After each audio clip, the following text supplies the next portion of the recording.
ಈಗ ಆರಂಭವಾಗ್ತಾ ಇದೆ ದೇಶದ ಅತಿ ದೊಡ್ಡ ಮೊಕದ್ದಮೆ ಆಪ್ಕಿ ಅದಾಲತ್ ರಜತ್ ಶರ್ಮಾ ಅವರೊಂದಿಗೆ.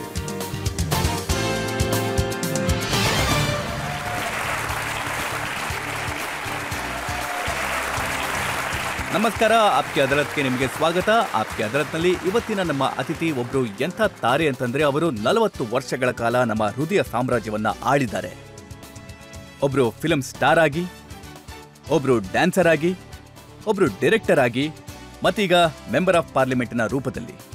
ಇವರದ್ದು ಎಂಥ ಪರ್ಸನಾಲಿಟಿ ಅಂತಂದ್ರೆ, ಎಂಥ ಗುಣ ಅಂತಂದ್ರೆ, ಇವರ ಬಗ್ಗೆ ಸಾಕಷ್ಟು ಆರೋಪಗಳು ಕೂಡ ಇದ್ದಾವೆ, ಇವರ ಬಗ್ಗೆ ಸಾಕಷ್ಟು ವಿರೋಧಗಳು ಕೂಡ ಇದೆ.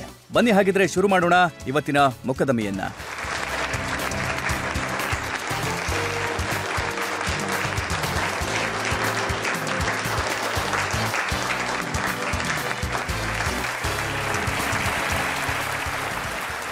ಆರೋಪ ಮತ್ತೆ ಪ್ರಶ್ನೆಗಳ ಸರಣಿಯನ್ನ ಶುರು ಮಾಡೋದಕ್ಕಿಂತ ಮುಂಚೆ ಇವತ್ತಿನ ಜಡ್ಜ್ ಸೋನಲ್ ಮಾನ್ಸಿಂಗ್ ಅವರ ಅನುಮತಿಯನ್ನ ಕೇಳ್ತಾ ಇದ್ದೇನೆ ಇವತ್ತಿನ ಕಾರ್ಯಕ್ರಮ ಶುರು ಮಾಡೋದಕ್ಕೆ.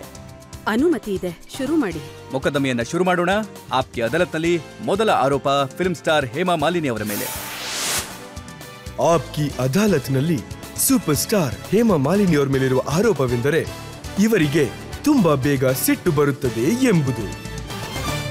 ಹೇಮಾ ಅವರೇ, ಈ ಮಾತು ನಿಜನಾ? ಸಣ್ಣ ಪುಟ್ಟ ವಿಚಾರಗಳಿಗೂ ಕೂಡ ನಿಮಗೆ ತುಂಬಾ ಬೇಗನೆ ಕೋಪ ಬಂದ್ಬಿಡುತ್ತೆ, ಪರ್ಫೆಕ್ಷನ್ ಇಲ್ದೆ ಹೋದ್ರೆ. ಪರ್ಫೆಕ್ಷನ್ ಸರಿ ಇಲ್ಲ ಅಂತಂದ್ರೆ ಕೋಪ ಎಲ್ರಿಗೂ ಬರ್ಲೇಬೇಕು. ಕೋಪ ಅನ್ನೋದು ಬಂದ್ರೆ ಅದು ಒಳ್ಳೇದೇ ಅಲ್ವಾ? ಆದ್ರೆ ನಿಮ್ಮ ಈ ಮುದ್ದಾದ ಮುಖವನ್ನ ನೋಡಿದ್ರೆ ನಿಮ್ಗೆ ಅಷ್ಟೊಂದು ಸಿಟ್ಟು ಬರುತ್ತೆ ಅಂತ ನಮ್ಗೆ ಯಾರಿಗೂ ಅನ್ಸೋದೇ ಇಲ್ಲ. ನೀವು ಮನೆಗ್ ಬಂದ್ ನೋಡಿದ್ರೆ ಗೊತ್ತಾಗತ್ತೆ.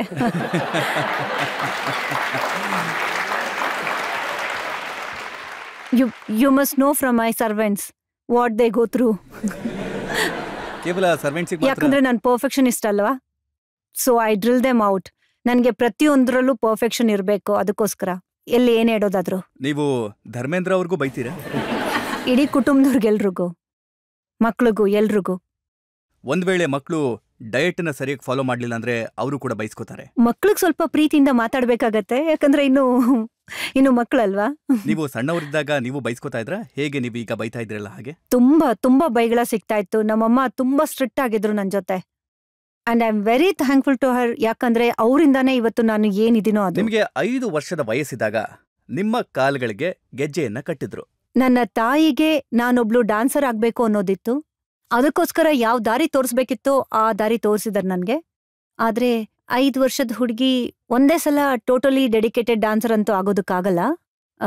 ಅದಕ್ಕೆ ತುಂಬಾ ಬೇರೆ ಮಕ್ಕಳ ಜೊತೆ ಆಟಾಡೋದಕ್ಕೆ ಅಂತ ಆಸೆ ಅಂತೂ ಇದ್ದೇ ಇರತ್ತೆ. ಅದಕ್ಕೆ ಆ ಥರನೇ ಇದ್ದಿದ್ದು ನಾನು. ಆದ್ರೆ ಸ್ವಲ್ಪ ದಿನ ಅಂದ್ರೆ ತಡವಾಗಿ, ನಾನು ಸುಮಾರು ವರ್ಷಗಳ ನಂತರ ನನಗೆ ಡಾನ್ಸಲ್ಲಿ ಇಂಟ್ರೆಸ್ಟ್ ಬಂತು. ಮತ್ತೆ ಈ ಮಾತು ನಿಜನಾ? ನಿಮಗೆ ಸಿಕ್ಕಂತ ಮೊದಲನೇ ಸಿನಿಮಾದಲ್ಲಿ ಡೈರೆಕ್ಟರ್ ಸಾಹೇಬ್ ಶ್ರೀಧರ್ ಅವರು ನಿಮ್ಮನ್ನ ರಿಜೆಕ್ಟ್ ಮಾಡ್ತಾರೆ. ಮತ್ತವ್ರು ಹೇಳ್ತಾರಂತೆ ಇವರದ್ದು ಸ್ಟಾರ್ ಆಗುವಂತ ಮುಖ ಅಲ್ಲ ಅಂತ. ಇಲ್ಲ, ಮುಖದ ಬಗ್ಗೆ ಮಾತಾಡಲಿಲ್ಲ. ನಾನು ತುಂಬಾ ಸಣ್ಣಗಿದ್ದೆ. ಅವ್ರಿಗೆ ತುಂಬಾ ಪ್ಲಂಪ್ ಹೀರೋಯಿನ್ ಬೇಕಿತ್ತು, ಸೊ ಐ ವಾಸ್ ನಾಟ್. ಮತ್ತೆ ನನ್ಗಿನ್ನ 14 ವರ್ಷ ಅಷ್ಟೇ. So you can't expect a very fatty ಗರ್ಲ್ನ 14 ವರ್ಷದ ಹುಡುಗಿನಲ್ಲಿ. ಆಗ ನಿಮ್ಗೆ ತುಂಬಾ ಕೋಪ ಬಂದಿರ್ಬೇಕಲ್ಲ ಅವರ ಮಾತುಗಳ? ಇಲ್ಲ, ಕೋಪ ಬರಲಿಲ್ಲ. It is if you are failure in something, that is a stepping stone for success. So ನಾನು ಬಯಸೋದೇನಂದ್ರೆ, ನಾನು ಎಲ್ರಿಗೂ ಇದನ್ನೇ ಹೇಳೋದು, ಸೋಲೋದ್ರಿಂದ ಯಾರು ಹೆದರ್ಕೋಬಾರ್ದು. ಯಾಕಂದ್ರೆ it will make you know more confidence to do better things. ನೋಡಿ, ನೀವು ಎಂತ ಉದಾಹರಣೆ ಅಂತಂದ್ರೆ, ಯಾರಾದ್ರೂ ಮೊದಲನೇ ಸಲ ಫೇಲ್ ಮಾಡಿದ್ರೆ ಅವರಿಗೆ ಸಕ್ಸಸ್ ಏನು ಅನ್ನೋದನ್ನ ತೋರಿಸ್ಕೊಟ್ಟಿದ್ದೀರಾ. ನಾನು ಸಿನಿಮಾಗೆ ಬಂದಾಗ ನನಗೆ ಸಿನಿಮಾನಲ್ಲಿ ಅಷ್ಟು ಇಂಟ್ರೆಸ್ಟ್ ಇರ್ಲಿಲ್ಲ. ಆದ್ರೆ ನನ್ನ ತಾಯಿಗೆ ಇಂಟ್ರೆಸ್ಟ್ ಇತ್ತು ನಾನು ಡಾನ್ಸರ್ ಆಗ್ಬೇಕು ಅಂತ. ಮತ್ತೆ ಅವ್ರು ಆಸೆ ಪಡ್ತಾ ಇದ್ದಿದ್ದು ನಾನು ಸಿನಿಮಾಲ್ ಕೆಲಸ ಮಾಡ್ಬೇಕು ಅಂತ. ಆದ್ರೆ ಆ ಸಮಯದಲ್ಲಿ ಫಿಲಿಂ ಕಾಲೇಜ್ ಅಂದ್ರೆ ಕಲ್ಸೋ ಅಂತ ಕಾಲೇಜ್ ಏನು ಇರ್ಲಿಲ್ಲ. ನಾನೇ ಮಾಡ್ಬೇಕಾಗಿತ್ತು. ಆಗ ನನಗೆ ಸ್ವಲ್ಪ ಭಯ ಇತ್ತು. ಆಗ ನಾನು ನನ್ನ 100% ಅನ್ನ ಕೊಟ್ಟಿದ್ದೆ. ಬಿಕಾಸ್ ಅದೇ ಡೈರೆಕ್ಟರ್ ಇದ್ರಲ್ಲ, ಅವರಿಗೆ ಇಷ್ಟ ಆಗ್ಲಿಲ್ಲ. ಅದಕ್ಕೆ ನಾನು ಸಾಬೀತ್ ಮಾಡ್ಕೋಬೇಕಾಗಿತ್ತು ನಾನು ಮಾಡ್ಬಲ್ಲೆ ಅಂತ. ನೀವು ಅದನ್ನ ಮಾಡಿ ತೋರಿಸಿದಿರಾ. ಆದ್ರೆ ಈ ಮಾತು ನಿಜನಾ? ನೀವು ಮೊದಲು ಫಿಲ್ಮ್ ಸೆಟ್ಗೆ ಹೋಗ್ಬೇಕಾದ್ರೆ ನಿಮ್ಮ ತಾಯಿ ನಿಮ್ಮ ಜೊತೆಗೆ ಇರ್ತಾ ಇದ್ರು, ಮತ್ತೆ ಯಾವಾಗ್ಲೂ ಅವ್ರ ಗಮನ ನಿಮ್ಮೇಲೆ ಇರ್ತಾ ಇತ್ತು. ಹಾ, ಅಮ್ಮ ಜೊತೆಲಿ ಇರ್ತಾ ಇದ್ರು, ಅದು ಒಳ್ಳೇದೇ ಅಲ್ವಾ? ಯಾಕಂದ್ರೆ ನಾನ್ ಆಸೆ ಪಡೋದು ಪ್ರತಿಯೊಬ್ರು ತಾಯಂದಿರು ಮಕ್ಕಳ ಜೊತೆ ಇರ್ಬೇಕು. ಯಾಕಂದ್ರೆ ಅಮ್ಮ ಜೊತೆಲಿರೋದು ತುಂಬಾ ಮುಖ್ಯ. I was very Young, I was so innocent, I was not knowing anything much, and she was always with me and guided me very beautifully. So ನಾನು ತುಂಬಾ ಥ್ಯಾಂಕ್ಸ್ ಹೇಳ್ತೀನಿ ನನ್ನ ಜೊತೆ ಇದ್ದಿದ್ದಕ್ಕೆ. ಕೆಲವೊಂದ್ಸಲ ಏನಿರ್ಬೇಕು ಅದಕ್ಕಿಂತ ಜಾಸ್ತಿ ಇರ್ತಾ ಇದ್ಲು. ಈ ಮಾತು ನಿಜನಾ? ನಿಮ್ಗೆ ಯಾವತ್ತಾದ್ರೂ ಅದೆಲ್ಲ ನಾನು ಮಾಡಲ್ಲ ನನ್ನ ಮಕ್ಕಳ ಜೊತೆಗೆ. ಡೈರೆಕ್ಟರ್ ಯಾವಾಗ್ಲಾದ್ರೂ ಇಂಟಿಮೇಟ್ ಸೀನ್ ಮಾಡೋದಕ್ಕೆ ಹೇಳಿದಾಗ ಅಥವಾ ಹೀರೋ ಕೈನ ಹಿಡ್ಕೊಳ್ಳೋದಕ್ಕೆ ಅಂತ ಹೇಳಿದಾಗ ನಿಮಗೆ ನಿಮ್ಮ ತಾಯಿ ಕಣ್ಣಲ್ಲಿ ಸಿಟ್ಟು ಕಾಣಿಸ್ತಾ ಇತ್ತಾ? ಇಲ್ಲ, ಅಮ್ಮ ಕೋಪ ಮಾಡ್ಕೋತಿರ್ಲಿಲ್ಲ. ಸಿ, ನಮ್ಮ ಕುಟುಂಬದಲ್ಲಿ ಯಾವುದೇ ಸದಸ್ಯರು ಆ ಥರ ಸೀನ್ಗಳನ್ನ ಮಾಡೋವಾಗ ಎದುರುಗಡೆ ಕೂತಿದ್ರೆ ಕ್ಯಾಮ್ರಾ ಮುಂದೆ, ಆಗ ಆರ್ಟಿಸ್ಟ್ಗೆ ತುಂಬಾನೇ ಆಕ್ವರ್ಡ್ ಫೀಲ್ ಆಗತ್ತೆ. ಅದು ತಾಯಿ ಆಗಿರ್ಲಿ, ತಮ್ಮ ಆಗಿರ್ಲಿ, ಯಾರೇ ಆಗಿರ್ಲಿ, ಮನೆ ಸದಸ್ಯರು. ಒಬ್ಬ ವ್ಯಕ್ತಿ ಜೊತೆ ರೊಮ್ಯಾಂಟಿಕ್ ಸೀನ್ ಮಾಡೋದು ಅದು ಕುಟುಂಬದವ್ರ ಮುಂದೆ ತುಂಬಾನೇ ಕಷ್ಟ ಆಗೋಗುತ್ತೆ. ನೋಡಿ, ಈಶಾ ಅಂತ ರೋಲ್ ಮಾಡಿದಾಗ ಮತ್ತೆ ನೀವು ಆ ಜಾಗದಲ್ಲಿದ್ದಾಗ ಧೂಮ್ ಮಚಾದೆ ಅಂತ ಹಾಡಿನ ಸಂದರ್ಭದಲ್ಲಿ ಆಕೆಗೆ ಕಷ್ಟ ಆಗಿರ್ಬೇಕು ಅಂತ ಅನ್ಸುತ್ತೆ. ನನಗೆ ಗೊತ್ತಿದೆ, ನಾನು ಹೋಗೋದಿಲ್ಲ. ನನಗೆ ಗೊತ್ತಿದೆ, ನಾನು ಅದನ್ನೆಲ್ಲ ಫೇಸ್ ಮಾಡಿರೋದ್ರಿಂದ ಏನೇನು ಅವಾಯ್ಡ್ ಮಾಡಬೇಕು ಅನ್ನೋದು ಕೂಡ ನನಗೆ ಚೆನ್ನಾಗಿ ಗೊತ್ತಿದೆ ಆಸ್ ಎ ಮದರ್. ಈ ಮಾತು ನಿಜನಾ? ಒಂದು ಸಂದರ್ಭದಲ್ಲಿ ನಿಮ್ಮ ತಾಯಿ ಜೊತೆಗೆ ತುಂಬಾ ದೊಡ್ಡ ಗಲಾಟೆ ಆಗುತ್ತೆ. ನೀವು ಹೇಳ್ತೀರಿ, ನನಗೆ ಅದನ್ನ ಮಾಡಬೇಡ, ಇದನ್ನ ಮಾಡಬೇಡ ಅಂತ ಹೇಳಿದ್ರೆ ನಾನು ಸಿನಿಮಾ ಮಾಡಲ್ಲ, ಮನೆಗೆ ಹೋಗಿ ಕೂರ್ತೀನಿ ಅಂತ. ಇಲ್ಲ, ಅದು ಆ ಥರ ಸಿಚುವೇಶನ್ ಏನಿರಲಿಲ್ಲ. ಐ ಮೀನ್ ನಾನು ಏನು ಹೇಳಿ, she was extremely fond of me, so she was guiding me so much. ಅದು ನೆಸೆಸರಿಗಿಂತ ಸ್ವಲ್ಪ ಜಾಸ್ತಿ ಆಗೋಗ್ತಾ ಇತ್ತು. ಅಂದ್ರೆ ನಿಮ್ಗೆ ಸಿಟ್ಟಂತೂ ಬಂದಿತ್ತು? ಕೋಪ ಬರ್ಲಿಲ್ಲ, ಕೋಪ ಅಲ್ಲ, ನಾನ್ ಹೇಳ್ದೆ ಅದು ಬಿಕಾಸ್ ಏನಾಗ್ತಿತ್ತು ಅಂದ್ರೆ ಆ ಕಡೆ ಡೈರೆಕ್ಟರ್ ಹತ್ರನೂ ಮಾತು ಕೇಳಬೇಕಾಗಿತ್ತು, ಮತ್ತೆ I have to balance both my mother and a director. So it became little difficult situation sometimes. ನೀವು ನಿಮ್ಮ ಇಬ್ರು ಹೆಣ್ಮಕ್ಳ ಜೊತೆಗೆ ಹೇಗಿರ್ತೀರಿ? ಹೇಗೆ ಬ್ಯಾಲೆನ್ಸ್ ಮಾಡ್ತೀರಿ? ತುಂಬಾ ಚೆನ್ನಾಗಿ ಮಾಡ್ತಾ ಇದ್ದೀನಿ. ಅವ್ರಿಗೆ ಫುಲ್ ಫ್ರೀಡಮ್ ಇದೆ? ಎಷ್ಟು ಫ್ರೀಡಮ್ನ ಕೊಡ್ಬೇಕೋ ಒಂದ್ ಹಂತದವರೆಗೂ ಅವ್ರಿಗೂ ಗೊತ್ತಿದೆ ಎಷ್ಟರವರೆಗೂ ಫ್ರೀಡಮ್ ಇದೆ ಅನ್ನೋದು. They are free to do what they want to do, but at the same time they will inform me what is happening. ನೋಡಿ, ನಿಮ್ಮ ಒಂದು ಇಮೇಜ್ ಏನು ಬಿಲ್ಡ್ ಆಗಿದೆಯಲ್ಲ, ಇಂಡಸ್ಟ್ರಿನಲ್ಲಿ ಬಹಳ ಕಡಿಮೆ ಜನಕ್ಕೆ ಆ ಇಮೇಜ್ ಇದೆ. 40 ವರ್ಷದಲ್ಲಿ 130 ಸಿನಿಮಾ ಮಾಡಿದ್ದೀರಾ. ಅದಾದ ನಂತರ ನಿಮ್ಮ ಬಗ್ಗೆ ಯಾರೂ ಕೂಡ ಯಾವತ್ತೂ ಬೆರಳೆತ್ತಿ ಮಾತಾಡಿಲ್ಲ ಅಥವಾ ನಿಮ್ಮ ಬಗ್ಗೆ ಒಂದು ಮಾತನ್ನು ಕೂಡ ಆಡಿಲ್ಲ. ಅಂದ್ರೆ ಹೇಮಾ ಮಾಲಿನಿ ಅವರು ಎಕ್ಸ್ಪೋಸ್ ಮಾಡಿದ್ದಾರೆ ಅಥವಾ ಜನಗಳಿಗೆ ಇಷ್ಟವಾಗುವಂತ ಯಾವ ಕೆಲಸನೂ ಮಾಡಿಲ್ಲ. ಇದನ್ನ ನೀವು ಇವತ್ತಿನ ಜನರೇಷನ್ ಅಲ್ಲೂ ಕೂಡ ಎಕ್ಸ್ಪೆಕ್ಟ್ ಮಾಡ್ತೀರಾ? ಟೈಮ್ ಚೇಂಜ್ ಆಗೋಗಿದೆ, ತುಂಬಾ ಸಮಯ ಕಳೆದು ಹೋಗಿದೆ. ಇವತ್ ನಾವು ಆ ರೀತಿಯಾಗೆ ಡ್ರೆಸ್ಅಪ್ ಮಾಡ್ಕೊಂಡ್ರೆ ಇವತ್ತಿನ ಜನರೇಷನ್ಸ್ ಇಲ್ಲಿ ಕೂತಿದಾರಲ್ಲ youngsters, maybe they will not like it. So we have to have that tradition at the same time with the modern world. We have to go head win life. That doesn't mean ನಾನು ಹೇಳ್ತಾ ಇಲ್ಲ ಅಂಗಗಳನ್ನ ಪ್ರದರ್ಶನ ಮಾಡ್ಕೋಬೇಕು ಅಂತ. ಇತ್ತೀಚಿನ ಹೀರೋಯಿನ್ಸ್ಗಳು ಯಾರ್ಯಾರಿದ್ದಾರೋ ಅವರು ತುಂಬಾ ಚೆನ್ನಾಗಿ ಅವರು ಮೇಂಟೆನ್ಸ್ ಮಾಡ್ಕೊಂಡಿದ್ದಾರೆ. ಸೊ ಅದ್ರ ಜೊತೆಗೆ ಅವ್ರು ಹಾಕೊಳ್ಳೋಂಥ ಡ್ರೆಸ್ಸು ಕೂಡ ಚೆನ್ನಾಗಿ ಕಾಣಿಸುತ್ತೆ, ತುಂಬಾ ಸುಂದರವಾಗಿ ಕಾಣಿಸ್ತಾರೆ. So it should not good vulgar. If it is looking nice on them, why not? ನನ್ನನ್ನ ಸಾಕಷ್ಟು ಜನ ಕೇಳಿದ್ದಾರೆ, ಹೇಮಾ ಮಾಲಿನಿ ಅವರು ಇಲ್ಲಿಗೆ ಬಂದಾಗ ಅವ್ರನ್ನ ಒಂದು ಪ್ರಶ್ನೆ ಕೇಳಿ. ಅವರ ಮಗಳು ಸ್ವಿಮ್ಮಿಂಗ್ ಕಾಸ್ಟ್ಯೂಮ್ನಲ್ಲಿ ಧೂಮ್ ಸಿನಿಮಾದಲ್ಲಿ ಆಕ್ಟ್ ಮಾಡಿದಾಗ ಅವರಿಗೆ ಹೇಗನ್ನಿಸ್ತು ಆಗ? ಆ ಸಿನಿಮಾ ಆದಾಗ ಡೈರೆಕ್ಟರ್ ಹೇಳಿದ್ರು ಈ ಥರದೊಂದು ಸೀನ್ ಇದೆ, ಆ್ಯಂಡ್ ಐ ಫೆಲ್ಟ್ ಐಶಾ ತುಂಬಾ ಬ್ಯೂಟಿಫುಲ್ ಆಗಿ ಕಾಣಿಸ್ತಾ ಇದ್ಲು, ಅವಳು ಏನ್ ಡ್ರೆಸ್ ಹಾಕಿದ್ಲು ಅದರಲ್ಲಿ. And I said it's okay, ಅದು ಫ್ಯೂ ಮಿನಿಟ್ಸ್ ಅಷ್ಟೇ ಅಲ್ವಾ, ಮತ್ತೆ ಅವಳಿಗೆ ಇಷ್ಟ ಆಗ್ಲಿಲ್ಲ ಆ ಥರ ಮತ್ತೆ ಬಟ್ಟೆ ಹಾಕೊಳ್ಳೋದಿಕ್ಕೆ.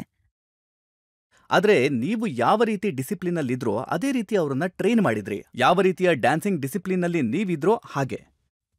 ಒಂದ್ ಹಂತದವರೆಗೂ, not like my mother, but some extent I control them, but I give the freedom.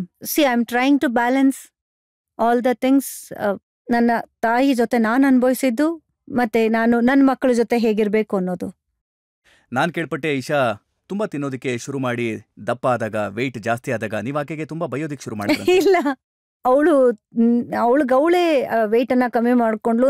ನಾನು ಹೇಳಿಲ್ಲ, ಯಾವಾಗ್ಲೂ ತಾಯಂದಿರು ಆಸೆ ಪಡೋದಿಷ್ಟೇ, ಮಕ್ಳು ಚೆನ್ನಾಗಿ ತಿನ್ಕೊಂಡು ಡುಮ್ಗೆ ಪ್ಲಂಪ್ ಆಗಿರ್ಬೇಕು ಅಂತ. ಲೈಕ್ ಮೈ ಈಶಾ, ಅವಳು ಚಿಕ್ಕವಳಿದ್ದಾಗ ಅವಳು ತುಂಬಾ ದಪ್ಪಕ್ಕೆ ಇದ್ಲು, ತುಂಬಾ ದಪ್ಪಕ್ಕೆ ಸ್ವೀಟ್ ಆಗಿ ಕಾಣಿಸ್ತಿದ್ಲು. ಬಟ್ ಆ ಟೈಮಲ್ಲಿ ತಾಯಿಗೆ ಚೆನ್ನಾಗೇ ಕಾಣಿಸ್ತಾರೆ. ಮಕ್ಳು ದೊಡ್ಡವರಾದಾಗ ಅವರಿಗೆ ಗೊತ್ತಾಗತ್ತೆ ಹೇಗ್ ಮೇಂಟೈನ್ ಮಾಡ್ಬೇಕು ಅಂತ. ಈಶಾ ಅಂತೂ ಅವಳೇ ಎಲ್ಲಾನು ಕೂಡ ಮೇಂಟೈನ್ ಮಾಡ್ಕೊಂಡ್ಲು. ಅವಳು ಏನ್ ಫಿಗರ್ ಮೇಂಟೈನ್ ಮಾಡಿದಳು ಅದನ್ನ ನಾನು ಎಷ್ಟೋ ಸಲ ಅವಳಿಂದ ಕಲಿಬೇಕಾಗಿದೆ. ನಾನು ಅವಳಿಗೆ ಹೇಳ್ತಾ ಇರ್ತೀನಿ, ಸ್ವಲ್ಪ ಇಲ್ಲಿ ದಪ್ಪ ಆಗ್ಬಿಟ್ಟಿದೀನಿ, ಇಲ್ಲಿಂದ ಸ್ವಲ್ಪ ಜಾಸ್ತಿ ಕಾಣಿಸ್ತಾ ಇದೆ, ನಾನು ಏನ್ ಮಾಡ್ಲಿ ಅಂತ. So she'll tell me do this exercise. ನಾನು ಪುಣೆಯ ಒಂದು ನ್ಯೂಸ್ ಪೇಪರ್ನಲ್ಲಿ ಓದಿದ್ದೆ, ಅದರ ಕಾಪಿ ನನ್ನ ಹತ್ರ ಇದೆ ಈಗ. ಇದರಲ್ಲಿ ಬರೀತಾರೆ, ಫಿಲ್ಮ್ 10ನ ಪ್ರೀಮಿಯರ್ನ ಸಂದರ್ಭದಲ್ಲಿ ಪುಣೆಯ E² ಮಲ್ಟಿಪ್ಲೆಕ್ಸ್ನ ಜನಜಂಗುಳಿನಲ್ಲಿ ಒಬ್ಬ ಹುಡುಗ ಈಶಾ ಕೈ ಹಿಡಿಯೋದಕ್ಕೆ ಪ್ರಯತ್ನ ಮಾಡಿದಾಗ ಆಕೆ ಎಂತ ಏಟ್ ಕೊಟ್ಲು ಅಂದ್ರೆ ಅವನ ಜೀವನ ಪೂರ್ತಿ ಮಾಡಿದ. ಈ ವಿಚಾರದಲ್ಲಿ ನಾನು ಹೇಳ್ತೀನಿ, ಪ್ರತಿಯೊಂದು ಹುಡುಗಿನೂ ಮಾಡ್ಲೇಬೇಕು. ಯಾರಾದ್ರೂ ನಮ್ಮನ್ನ ಚುಡಾಯಿಸಿದ್ರೆ ಸುಮ್ನೆ ಬಿಟ್ಬಿಡ್ಬೇಕಾ? ಅವಳು ಏನ್ ಮಾಡಿದ್ಲು ಅದು ಸರಿಯಾಗೇ ಮಾಡಿದಾಳೆ ಅಲ್ವಾ? ಅವಳ ಧೈರ್ಯಕ್ಕೆ ನಾವು ಶಬಾಷ್ ಹೇಳ್ಬೇಕು. ನಾನು ಒಂದು ಹೆಣ್ಣಾಗಿ ಆದ್ರೆ ಮುಂದೆ ಯಾರು ಕೂಡ ಆತರ ಧೈರ್ಯ ಮಾಡಬಾರ್ದು. ನೀವು ಯಾವತ್ತಾದ್ರೂ ಯಾರಿಗಾದ್ರೂ ಹೊಡೆದಿದ್ದೀರಾ?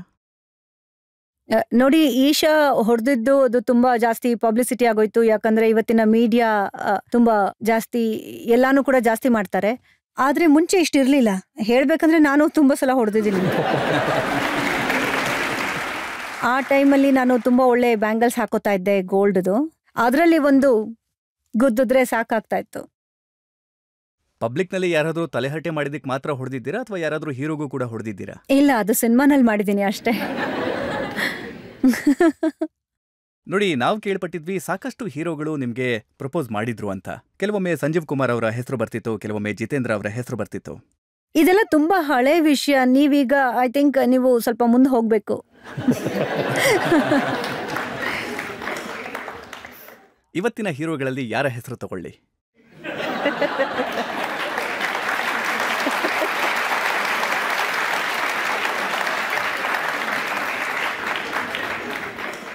ನಾನು ಕೂಡ ನಿಮ್ಗೆ ಚೆನ್ನಾಗಿ ಗೊತ್ತಿರ್ಬೇಕು ನನ್ಗಿಂತ ಜಾಸ್ತಿ, ಏನಂತೀರಾ? ಜನತೆಯಿಂದ ಯಾರಾದ್ರೂ ಪ್ರಶ್ನೆ ಕೇಳ್ತಾರ ನೋಡೋಣ. ನೀವ್ ಯಾರಾದ್ರೂ ಪ್ರಶ್ನೆ ಕೇಳೋರಿದ್ದೀರಾ? ಹಾ, ಕೇಳಿ. ನೀವು ಥರ್ಡ್ ರೋನಲ್ಲಿ. ಹೇಮಾ ಅವರೇ, 40 ವರ್ಷಗಳ ಫಿಲಂ ಕರಿಯರ್ನಲ್ಲಿ ರಾಜ್ ಕಪೂರ್ ಅವರಿಂದ ಹಿಡಿದು ಅಮಿತಾಬ್ ಬಚ್ಚನ್ ತನಕ ಎಲ್ಲ ಹೀರೋಗಳ ಜೊತೆನೂ ನೀವು ಕೆಲಸ ಮಾಡಿದ್ದೀರಾ. ಹೌದು. ಈ ಕರಿಯರಲ್ಲಿ ಇಷ್ಟು ಜನ ಆಕ್ಟರ್ಗಳಲ್ಲಿ ಪ್ರೊಫೆಷನಲಿ ಆಕ್ಟಿಂಗ್ ವೈಸ್ ಯಾರು ನಿಮ್ಮನ್ನ ಇಂಪ್ರೆಸ್ ಮಾಡಿದ್ದಾರೆ? ಧರ್ಮೇಂದ್ರ ಅವ್ರನ್ನ ಬಿಟ್ಟು. I will write from the beginnings ಅಂದ್ರೆ ನಾನು ಅಮಿತಾಬ್ ಬಚ್ಚನ್ ಅವರ ಹೆಸರು ತಗೋತೀನಿ. ತುಂಬಾ ಪ್ರೊಫೆಷನಲ್ ಮತ್ತೆ ತುಂಬಾ ಡೆಡಿಕೇಶನ್ ಅಲ್ಲಿ ಕೆಲಸ ಮಾಡ್ತಾರೆ. ಮತ್ತೆ ಅವರಿಂದ ಕಲಿಯೋಕ್ಕೂ ತುಂಬಾ ಸಿಗತ್ತೆ. ಬಹುಶಃ ಅದಕ್ಕೆ ಅನ್ಸುತ್ತೆ ಬಾಬುಲ್ನಲ್ಲಿ ನಿಮ್ಮ ರೋಲನ್ನ ಚಿಕ್ಕದ್ ಮಾಡಿದಾಗ ನಿಮ್ಗೆ ತುಂಬಾ ಕೋಪ ಬಂದಿತ್ತು ಅನ್ಸುತ್ತೆ. ಇಲ್ಲ, ನನ್ಗೆ ಕೋಪ ಅಲ್ಲ. ಯಾಕಂದ್ರೆ ಅದು ಬಾಗ್ವಾನ್ ಅಂತ ಸಿನಿಮಾಲಿ ಫುಲ್ ಫ್ಲೆಡ್ಜ್ ರೋಲ್ ಮಾಡಿದ್ಮೇಲೆ ಬಾಬುಲಲ್ಲಿ ನನ್ನ ರೋಲ್ ಸ್ವಲ್ಪ ಚಿಕ್ಕದು ಅಂತ ಅನ್ನಿಸ್ತು. ನನಗನ್ನಿಸ್ತು ನಾನು ಆ ಕುಟುಂಬದ ಸದಸ್ಯನೇ ಅಲ್ಲ ಅಂತ. ಆ ಥರದೊಂದು ಫೀಲಿಂಗ್ ಬಂದಿತ್ತು. ಅದನ್ನ ನಾನು ಎಕ್ಸ್ಪ್ರೆಸ್ ಮಾಡಿದೆ ಅಷ್ಟೇ, ಬೇರೆ ಏನಿಲ್ಲ. ನೋಡಿ, ನನ್ನ ಹತ್ರ ಒಂದು ನ್ಯೂಸ್ ಪೇಪರ್ ಇದೆ, ಅದರಲ್ಲಿ ಪ್ರಿಂಟ್ ಆಗಿದೆ. ಬಾಬುಲ್ನ ವಿಚಾರವಾಗಿ ಹೇಮಾ ಮಾಲಿನಿ ಸಿಟ್ಟಾಗಿದ್ದಾರೆ. ಮತ್ತೆ ಬಾಬುಲ್ನ ವಿಚಾರವಾಗಿ ಹೇಮಾ ಮಾಲಿನಿ ತುಂಬಾ ನಿರಾಸೆ ಆಗಿದ್ದಾರೆ. ಮತ್ತೆ ಅಮಿತಾಬ್ ಬಚ್ಚನ್ ಮತ್ತೆ ರಾಣಿ ಮುಖರ್ಜಿ ಅವರ ಕ್ಯಾರೆಕ್ಟರ್ನ ಫೋಕಸ್ ಮಾಡಿದ್ದಾರೆ, ಮತ್ತೆ ನಿಮ್ಮನ್ನ ಸೈಡ್ ಲೈನ್ ಮಾಡಿದ್ದಾರೆ ಈ ಸಿನಿಮಾದಲ್ಲಿ ಅಂತ. ಅದು ಸಿನಿಮಾನೇ, ಆ ಬಾಬುಲ್ ಸಿನಿಮಾನೇ ಪೂರ್ತಿ ಅವ್ರದ್ದೇ ಆಗಿತ್ತು.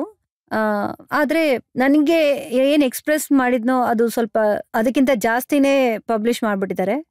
As an artist after working in Baghban, ಯಾಕಂದ್ರೆ ಪ್ರತಿಯೊಬ್ರು ನನ್ನ ಕೇಳಿದ್ರು ಅಷ್ಟು ಒಳ್ಳೆ ರೋಲನ್ನ ಬಾಗ್ಬಾನ್ ಅಲ್ಲಿ ಮಾಡ್ಬಿಟ್ಟು ಇಷ್ಟು ಸಣ್ಣ ರೋಲ್ನ ಯಾಕೆ ಮಾಡಿದ್ರಿ ಅಂತ. ಅದಕ್ಕೆ ಉತ್ತರ ನಾನು ಕೊಡ್ಲೇಬೇಕಲ್ವಾ? ಅದ್ರ ಅರ್ಥ ನನ್ ಕೋಪ ಬಂದಿದೆ ಅಂತ ಅಲ್ಲ. ಮತ್ತೆ ನಾನು ಆಸೆ ಪಡೋದು ಇನ್ನೊಂದೇನಂದ್ರೆ, ನಾನು ಯಾವುದೇ ಸಿನಿಮಾ ಈಗ ಮಾಡಿದ್ರು ಅದು ಫುಲ್ ಫ್ಲೆಡ್ಜ್ ಆಗಿ ರೋಲೇ ಇರ್ಬೇಕು ಅಂತ. ಆ ಥರ ಒಂದು ತಾಯಿ ರೋಲ್ ಮಾಡೋ ಅಂತ ಅವಶ್ಯಕತೆ ಇಲ್ಲ ಈಗ. ಅಂದ್ರೆ ನೀವ್ ಹೇಳ್ತಾ ಇರೋದು, ಇವತ್ತು ನೀವು ರೋಲ್ ಮಾಡಿದ್ರೆ ನೀವು ಹೀರೋಯಿನ್ ರೋಲನ್ನೇ ಮಾಡ್ತೀರಿ? ಹಾ, ಖಂಡಿತ. Heroine of my age.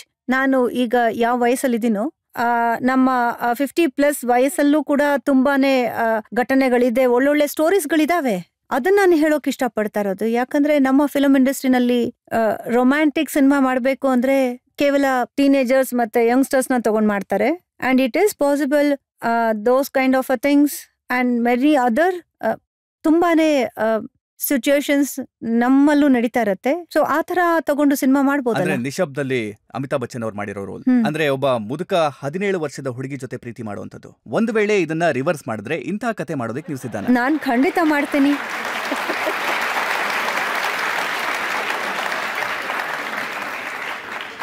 I will definitely do it, but it will be fully, totally conviction ಜೊತೆ ಮಾಡಬೇಕು. ಹೇಮಾ ಅವರೇ, ನನ್ನ ಹತ್ರ ಆರೋಪಗಳ ಪಟ್ಟಿ ಇದೆಯಲ್ಲ, ಅದು ಸಾಕಷ್ಟು ದೊಡ್ಡದಿದೆ. ನಾವೀಗ ಒಂದು ಬ್ರೇಕ್ ತಗೊಳ್ಳೋಣ. ಬ್ರೇಕ್ ನಂತರ ಆಪ್ಕಿ ಅದಾಲತ್ನಲ್ಲಿ ಜನತೆಯ ಪರವಾದ ಮೊಕದ್ದಮೆಯ ಮತ್ತೊಂದು ಸುತ್ತು.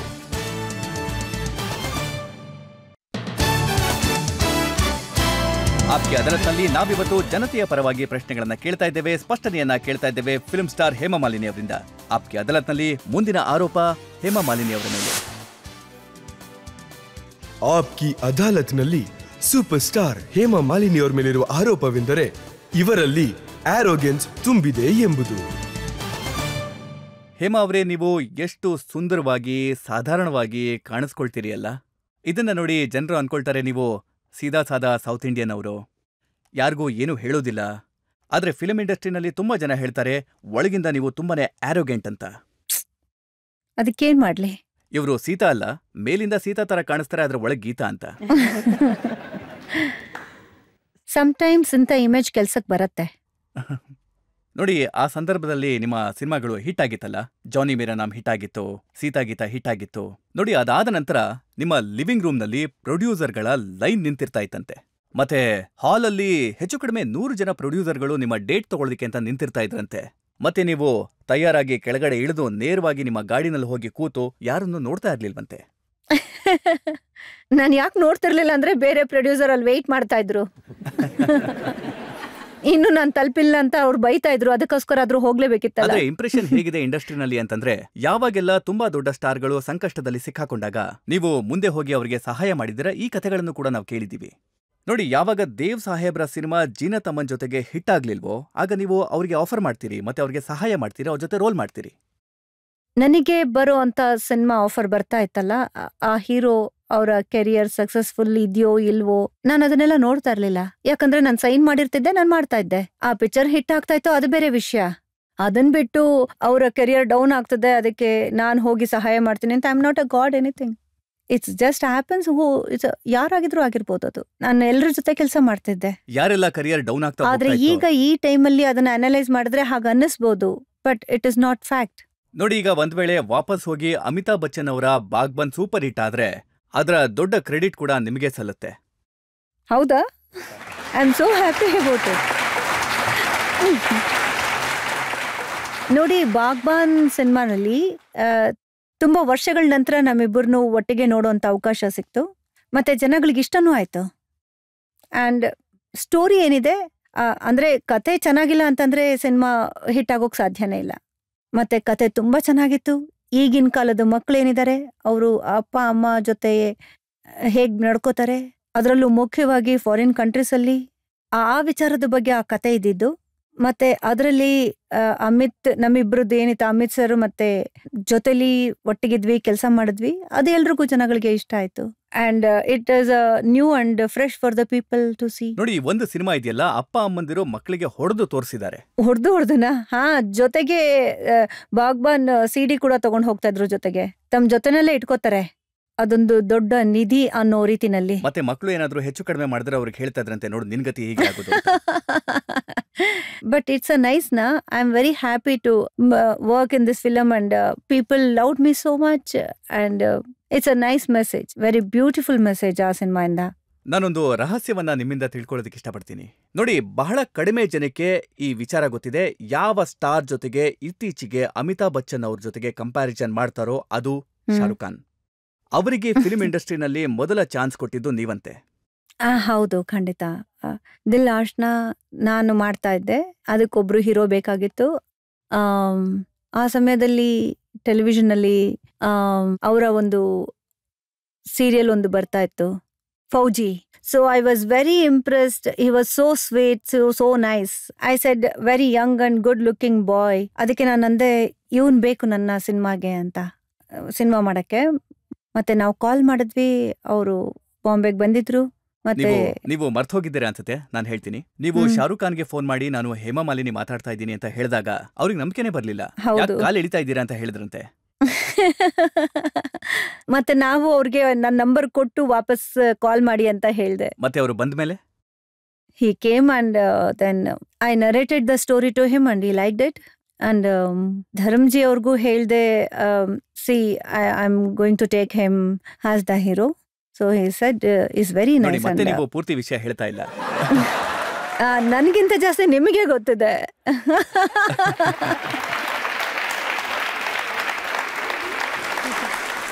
ಹೇಗನ್ನಿಸ್ತಾ ಇದೆ ಅಂದ್ರೆ ಸಮಯ ಜೊತೆಗೆ ನಾನೇ ಮರಿತಾ ಇದ್ದೀನಿ ಅಂತ. ನಾನು ನಿಮ್ಗೆ ನೆನಪು ಮಾಡ್ತೀನಿ, ಶಾರುಖ್ ಖಾನ್ ಅವರ ಕೂದಲು ಎಷ್ಟು ಜಾಸ್ತಿ ಇತ್ತು ಅಂದ್ರೆ ಅದು ಮುಖದ ಮೇಲೆ ಬರ್ತಾ ಇತ್ತು. ಈ ಮಾತು ನಿಜ? ಹಾ, ಖಂಡಿತ. ಮತ್ತೆ ನಾನು ನನ್ನ ಮೇಕಪ್ ಮನೆಗೆ ಹೇಳ್ದೆ ಅವ್ರ ಕೂದಲನ್ನ ಸ್ವಲ್ಪ ಹಿಂದೆ ಮಾಡು ಅಂತ. ಪೂರ್ತಿ gel hockey he pulled it back. So he looked so totally different. He got two different face, you know. Totally one is front and he looked like a Mawali. And other one is he fully put back. He looked totally sophisticated. So I want that sophisticated look in him. And then we did the Muhurat and started film. ನೀವು director ಆಗಿದ್ದಾಗ ಶಾರುಖ್ ಖಾನ್ ನಿಮ್ಗೆ ತುಂಬಾ ಕಷ್ಟ ಕೊಟ್ರಾ ಅಥವಾ? ಇಲ್ಲ, ಖಂಡಿತವಾಗ್ಲೂ ಯಾರು ಕೂಡ ತೊಂದರೆ ಕೊಡ್ಲಿಲ್ಲ. ತುಂಬಾನೇ ಚೆನ್ನಾಗಿತ್ತು. ಇನ್ಫ್ಯಾಕ್ಟ್ ನನ್ನ ಮಕ್ಕಳು ತುಂಬಾ ಚಿಕ್ಕವರಾಗಿದ್ರು, ಈಶಾ ಮತ್ತೆ ಅಹನಾ. ರಾತ್ರಿ ಆದ ಕೂಡಲೇ ನೆಕ್ಸ್ಟ್ ಡೇ ಸ್ಕೂಲ್ಗೆ ಹೋಗ್ಬೇಕು ಅಂದಾಗ ಹೋಮ್ವರ್ಕ್ ಮಾಡೋದಕ್ಕೆ ನನ್ನ ಕರಿತಾ ಇದ್ರು. So I use to go back home. ನೀವ್ ಹೋಗಿ, ನಾನು ಈ ಪರ್ಟಿಕ್ಯುಲರ್ ಸೀನ್ ನಾನು ಹ್ಯಾಂಡಲ್ ಮಾಡ್ತೀನಿ ಅಂತ 1-2 ಶಾರ್ಟ್ ಅನ್ನು ಅವರು ಕೂಡ ತಗೊಂಡಿದ್ದಾರೆ. ಇವತ್ತು ಶಾರುಖ್ ಖಾನ್ ಇಷ್ಟು ದೊಡ್ಡ ಸ್ಟಾರ್ ಆಗಿರೋದ್ರ ಕ್ರೆಡಿಟ್ ನಿಮ್ಗೆ ಸಲ್ಬೇಕಲ್ಲ? ನನಗೆ ಯಾವುದೇ ರೀತಿ ಕ್ರೆಡಿಟ್ ಬೇಕಾಗಿಲ್ಲ, ಯಾಕಂದ್ರೆ he is a very talented boy and ನನಗೆ ಫೀಲ್ ಆಗಿದ್ದು ಹಿ ಈಸ್ ವೆರಿ ಗುಡ್ ಅಂತ. ಸೊ ನಾನೇನು ಯೋಚನೆ ಮಾಡಿದ್ನೋ ಅದು ಸರಿಯಾಗಿದೆ. He has to be a big star, he become. I am so happy to be just a small part of his success. ನಾನ್ ನಿಮ್ಗೆ ಕೇಳ್ತಿರೋ ಪ್ರಶ್ನೆ ಏನಂದ್ರೆ, ನಿಮ್ಮ ಈ ಡ್ರೀಮ್ ಗರ್ಲ್ ಅನ್ನೋ ಇಮೇಜ್ ಇದೆಯಲ್ಲ, ಅದನ್ನ ಮೇಂಟೈನ್ ಮಾಡ್ತಿರೋ ಅಂತ ಸೀಕ್ರೆಟ್ ಏನು?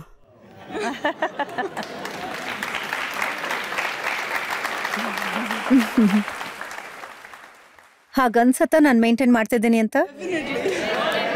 Thank you so much. I mean I just thank God for that. ಮತ್ತೆ ನಾನು ಡಾನ್ಸ್ ಮಾಡ್ತೀನಿ, ಈಗಲೂ ಕಂಟಿನ್ಯೂ ಮಾಡ್ತಿದ್ದೀನಿ. ನಾನೀಗ ಡಾನ್ಸ್ ಮಾಡ್ತಿದ್ದೀನಿ ಅಂದರೆ ಸ್ಟೇಜ್ ಮೇಲೆ ಬರಬೇಕಾಗತ್ತೆ. ಸೊ ಸ್ಟೇಜ್ ಮೇಲೆ ಬರಬೇಕು ಅಂದರೆ ನಾನೊಂದು ಪರ್ಟಿಕ್ಯುಲರ್ ಫಿಗರ್ ಮೇಂಟೈನ್ ಮಾಡಬೇಕು. ಅದಕ್ಕೋಸ್ಕರ ನಾನು ಎಷ್ಟೆಲ್ಲ ಎಕ್ಸಸೈಸ್ ಮಾಡಬೇಕೋ, ಯೋಗ ಮಾಡಬೇಕೋ, ನಾನು ಅದನ್ನೆಲ್ಲ ಮಾಡ್ತೀನಿ. ಊಟ ತಿಂಡಿನಲ್ಲಿ ನನ್ನನ್ನು ನಾನು ಕಂಟ್ರೋಲಲ್ಲಿ ಇಟ್ಕೋತೀನಿ. ನಾನು ಸಿಕ್ಕಿದ್ದನ್ನೆಲ್ಲ ಹಾಗೆ ತಿಂದ್ಬಿಡಲ್ಲ ಅಷ್ಟೇನೆ. That's it. And mainly it's a blessing and grace of the lord. Hema ಅವರೇ, ಕೋಟ್ಯಾಂತರ ಹುಡುಗಿರು ಇವತ್ತು ನಮ್ಮ ಈ ಶೋನ ಏನು ನೋಡ್ತಾ ಇದಾರಲ್ಲ, ನಿಮ್ಮ ಉತ್ತರನ ನೋಡಿ ಅವ್ರಿಗೆ ಬಹಳ ಸಂತೋಷ ಆಗಿರುತ್ತೆ. ಅವರು ತಿಳ್ಕೊಳ್ಳೋದಕ್ಕೆ ಇಷ್ಟಪಡ್ತಾರೆ, ನಿಮ್ಮಷ್ಟೇ ವಯಸ್ಸಾದ್ಮೇಲೆ ನಿಮ್ಮ ಹಾಗೆ ಕಾಣಬೇಕು ಅಂತಂದ್ರೆ ಏನ್ ಮಾಡ್ಬೇಕು ಅವರು? ಎಲ್ಲರೂ ಡಾನ್ಸ್ ಮಾಡಿ. ಬಾಗ್ಬಾನ್ ಸಿನಿಮಾನ ಯಾರೆಲ್ಲ ನೋಡಿದಾರಲ್ಲ ಅವ್ರು ಹೇಳ್ತಾರೆ, ಇವತ್ತಿನ ಹೀರೋಯಿನ್ಸ್ ಏನಿದಾರಲ್ಲ ಅವ್ರನ್ನೆಲ್ಲ ಮೀರ್ಸೋ ಹಾಗಿದ್ದಾರೆ ಹೇಮಾ ಮಾಲಿನಿ. ಇಲ್ಲ ಇಲ್ಲ, ಹಾಗೆಲ್ಲ ಏನಿಲ್ಲ. ಮೇ ಬಿ ಫೋಟೋಗ್ರಾಫರ್ ತುಂಬಾ ಒಳ್ಳೆಯವರು. ಹೇಮಾ ಅವರೇ, ನಾವೊಂದು ಬ್ರೇಕ್ ತಗೊಳ್ಳೋಣ. ಬ್ರೇಕ್ನ ನಂತರ ನಾವು ನಿಮ್ಮನ್ನ ಕೇಳ್ತೇವೆ ಇವತ್ತಿನ ಹೀರೋಯಿನ್ಸ್ಗಳ ಬಗ್ಗೆ, ಮತ್ತೆ ನಾನು ನಿಮ್ಗೆ ಹೇಳ್ತೀನಿ ಅವರು ನಿಮ್ಮ ಬಗ್ಗೆ ಏನ್ ಹೇಳ್ತಾರೆ ಅಂತ.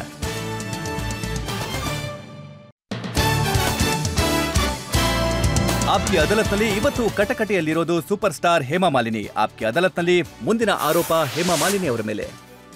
ಆಪ್ಕಿ ಅದಾಲತ್ನಲ್ಲಿ ಸೂಪರ್ ಸ್ಟಾರ್ ಹೇಮಾ ಮಾಲಿನಿ ಅವರ ಮೇಲಿರುವ ಆರೋಪವೆಂದರೆ ಇವರು ಇವತ್ತಿಗೂ ಅವರ ಮಕ್ಕಳಿಗೆ ಕಾಂಪಿಟೇಷನ್ ಕೊಡುತ್ತಾರೆ ಎಂಬುದು.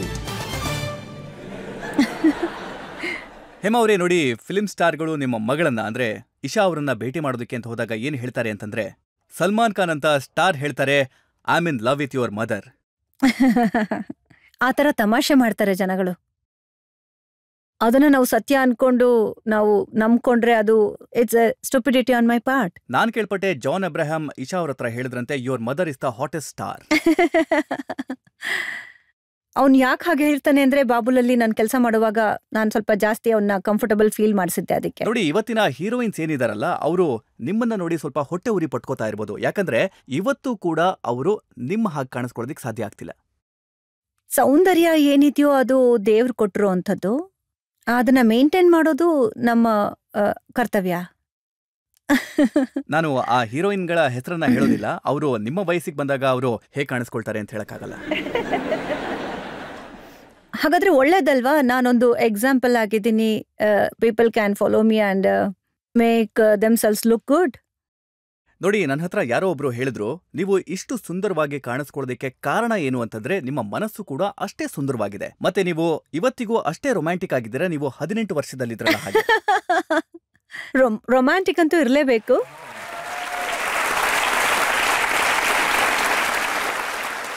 ಒಂದ್ ವೇಳೆ ರೊಮ್ಯಾನ್ಸ್ ಇಲ್ಲ ಅಂತಂದ್ರೆ ಲೈಫಲ್ಲಿ ನನ್ನ ಪ್ರಕಾರ ಏನೂ ಇಲ್ಲ ಅಂತಾನೆ ಅರ್ಥ. That's love has to be there. ನೋಡಿ, ನಿಮ್ಮೊಟ್ಟಿಗೆ ಜಾಸ್ತಿ ರೊಮ್ಯಾನ್ಸ್ ಮಾಡಿದಂತ ಧರ್ಮ್ ಅವರಿದಾರಲ್ಲ, ನಾನ್ ಕೇಳ್ಪಟ್ಟೆ ಅವರು ಇತ್ತೀಚೆಗೆ ನಿಮ್ಮ ಮೇಲೆ ಕವಿತೆ ಬರೆಯೋದಿಕ್ ಶುರು ಮಾಡಿದಾರಂತೆ. ತುಂಬಾ ಒಳ್ಳೆ ವಿಚಾರನೇ ಅಲ್ವಾ, ಅವರ ಕವಿತೆ ಇನ್ನು ಜಾಸ್ತಿ ಚೆನ್ನಾಗಿ ಬರೀತಿದ್ದಾರೆ ಅಂತ. ನೀವು ಅವ್ರನ್ನ ಕವಿ ಮಾಡ್ಬಿಟ್ರಿ. ಆಗೋಗಿದ್ದೀನಿ. ರೊಮ್ಯಾನ್ಸ್ ಮಾಡ್ತಾ ಮಾಡ್ತಾ ಕವಿತೆ ಕೂಡ ಆಗ್ಬಿಟ್ಟಿದ್ದೀನಿ. ಅವರಿಗೋಸ್ಕರ ನೀವೇನ್ ಮಾಡ್ತೀರಾ? Dance performance? ನೋ, ಅವ್ರು ನನ್ನ ಡ್ಯಾನ್ಸ್ ಪರ್ಫಾರ್ಮೆನ್ಸ್ ಅನ್ನ ಇಲ್ಲಿವರೆಗೆ ಕೂಡ ನೋಡಿಲ್ಲ. ಅವ್ರು ಮುಂಚೆ ನನ್ನ ನೋಡಿದ್ರಂತೆ, ಆದ್ರೆ ನಾನು ಯಾರು ಅಂತ ಗೊತ್ತಿಲ್ಲದೆ ಇರೋವಾಗ. ಸದ್ಯ ಎದ್ದು ಹೋಗ್ಲಿಲ್ಲ, ಒಳ್ಳೇದಲ್ವಾ? ನೀವು ನಿಮ್ಮ ಕಡೆಯಿಂದ ಹೇಗೆ ರೆಸಿಪ್ರೊಕೇಟ್ ಮಾಡ್ತೀರಾ ಅವರ ಕವಿತೆಗಳಿಗೆ ಉತ್ತರವಾಗಿ? ನಾನು ಪ್ರಯತ್ನ ಪಡ್ತೀನಿ, ನಾನು ಒಬ್ಳು ಕವಿ ಆಗ್ಬೇಕು ಅಂತ. ಆಗ ಒಂದು ಲವ್ ಅನ್ನ ಕಲಿತಾ ಇರ್ಬೋದು, ಯಾವಾಗ ಎಲ್ಲೆಲ್ಲಿ ಏನೇನ್ ಹಾಕ್ಬೇಕು ಅಂತ. ಅದರ ಒಂದೆರಡು ಉದಾಹರಣೆಗಳನ್ನ ನಾವು ಕೇಳ್ಬೋದು? ಇಲ್ಲ, ನೆಕ್ಸ್ಟ್ ಟೈಮ್ ಹೇಳ್ತೀನಿ. ಮುಂದಿನ ಸಲ ತಯಾರಿ ಮಾಡ್ಕೊಂಡು ಬರ್ತೀರಾ? ಹಾ, ಖಂಡಿತ.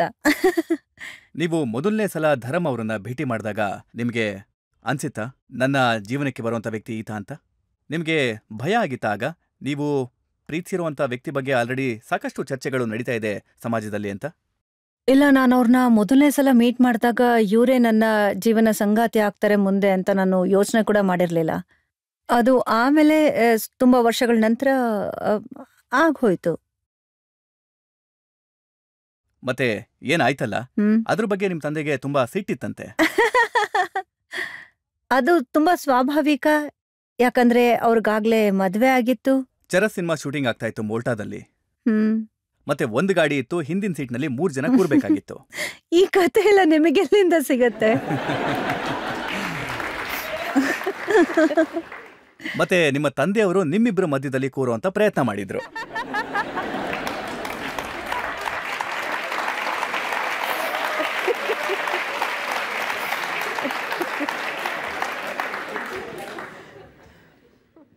ಸೊ ಐ ಥಿಂಕ್ ಉಳ್ದಿರೋಂಥ ತಂದೆಯರು ಕೂಡ ತಮ್ಮ ಮಕ್ಕಳ ಜೊತೆ ಹೀಗೆ ಬಿಹೇವ್ ಮಾಡ್ತಾರೆ. ಮತ್ತೆ ಈ ಮಾತು ನಿಜನಾ? ಧರ್ಮ್ ಅವರು ಸಾಕಷ್ಟು ತುಂಟರಾಗಿದ್ರಂತೆ, ಮತ್ತೆ ಹೇಗಾದ್ರೂ ಮಾಡಿ ನಿಮ್ ಜೊತೆ ಕೂರುವಂತ ಅವಕಾಶನ ಹುಡುಕೋತಾ ಇದ್ರಂತೆ. See, he was in love, so he'll do anything. And it was very cute and the whole moment was very sweet. ನಾನು ಆ ಥರನೇ ನೋಡ್ತೀನಿ, it was lovely. ಧರ್ಮ್ ಅವರ ಅಂತ ಯಾವ ತುಂಟತನ ನಿಮ್ಗೆ ಇವತ್ತಿಗೂ ಕೂಡ ನೆನಪಿನಲ್ಲಿದೆ? ಅದು ತುಂಬಾ ಇದೆ, ಯಾವ್ದಾವ್ದು ಅಂತ ಹೇಳಿ. ಆದ್ರೆ ಈ ಮಾತು ನಿಜನಾ? ನಿಮ್ಮ ಮತ್ತೆ ಧರ್ಮ್ ಅವರ ಮಧ್ಯದಲ್ಲಿ ಅಫೇರ್ ನಡೀತಾ ಇರಬೇಕಾದ್ರೆ ತುಂಬಾ ಜನ ಹೇಳ್ತಾ ಇದ್ರು, ನನಗೂ ಒಬ್ರು ಹೇಳಿದ್ರು, ನಾನು ಕೇಳ್ಪಟ್ಟಿದ್ದೆ, ಹೇಮಾ ಮಾಲಿನಿ ಎಲ್ಲಿ ಹೋಗ್ತಿದ್ರು ಅವ್ರ ಹಿಂದೆ ಆಂಬ್ಯುಲೆನ್ಸ್ ಹೋಗ್ತಾ ಇತ್ತಂತೆ, ಯಾರ್ಯಾರ ಹೃದಯ ಒಡೆದು ಹೋಗುತ್ತೆ ಅಂತ. ನೋಡಿ, ಟಾಪ್ ಹೀರೋಯಿನ್ ಆಗಿರೋದ್ರಿಂದ ಎಲ್ರ ಜೊತೆನೂ ಹಾಗೆ ಆಗತ್ತೆ. ತುಂಬಾ ಜನ ಇಷ್ಟಪಡೋರು ಹುಟ್ಕೋತಾರೆ. ಸ್ಕ್ರೀನಲ್ಲಿ ನೋಡಿ ಒಂದು ಆಸೆ ಬರತ್ತೆ, ಪ್ರೀತಿ ಹುಟ್ಟತ್ತೆ, ಅದನ್ನ ಅವರು ಅದೇ ಸತ್ಯ ಅಂತ ಅನ್ಕೊಂಡ್ಬಿಡ್ತಾರೆ. ಮತ್ತೆ ಆ ತರ ತುಂಬಾ ಜನ ಇವತ್ತಿನ ಟಾಪ್ ಹೀರೋಯಿನ್ಸ್ ಹಿಂದೆ ಎಷ್ಟು ಜನ ಇದ್ದಾರೆ, ಹುಚ್ಚರಾಗಿರೋರು ಇದ್ದಾರೆ. ಆದ್ರೆ ಇವತ್ತಿಗೂ ನಿಮ್ಮನ್ನ ಇಷ್ಟಪಡೋರ ಸಂಖ್ಯೆ ತುಂಬಾ ಜಾಸ್ತಿ ಇದೆ ಇವತ್ತಿನ ಹೀರೋಯಿನ್ಗಳಿಗೆ ಹೋಲಿಸಿದ್ರೆ. ಇಲ್ಲ ಇಲ್ಲ, ಆ ಥರ ಎಲ್ಲ ಏನೂ ಇಲ್ಲ. I am very happy. Why not? They should like me, they should love me. ಯಾಕಾಗ್ಬಾರ್ದು? ನೋಡಿ, ಕೆಲವೊಮ್ಮೆ ಹೀಗೂ ಕೂಡ ಆಗತ್ತೆ. ನಿಮ್ಮ ಮಗಳು ಇಶಾ ಇದ್ದಾಳಲ್ಲ, ಆಕೆನ ನಿಮ್ ಜೊತೆಗೆ ಕಂಪೇರ್ ಮಾಡೋದಕ್ಕೆ ಶುರು ಮಾಡ್ತಾರೆ. ಜನ ಹೇಳ್ತಾರೆ, ತಾಯಿ ಇಷ್ಟು ಸುಂದರವಾಗಿರೋದ್ರಿಂದ ಮಗಳಿಗೆ ಕಾಂಪಿಟೇಷನ್ ಅಂತ. ಇಲ್ಲ ಇಲ್ಲ, ಆ ಥರ ಏನಿಲ್ಲ. My daughter is very beautiful and very highly talented she is. And ಇದು ಖಂಡಿತ ಅವಳೊಂದು ಕಷ್ಟನ ಎದುರಿಸ್ಬೇಕಾಗತ್ತೆ.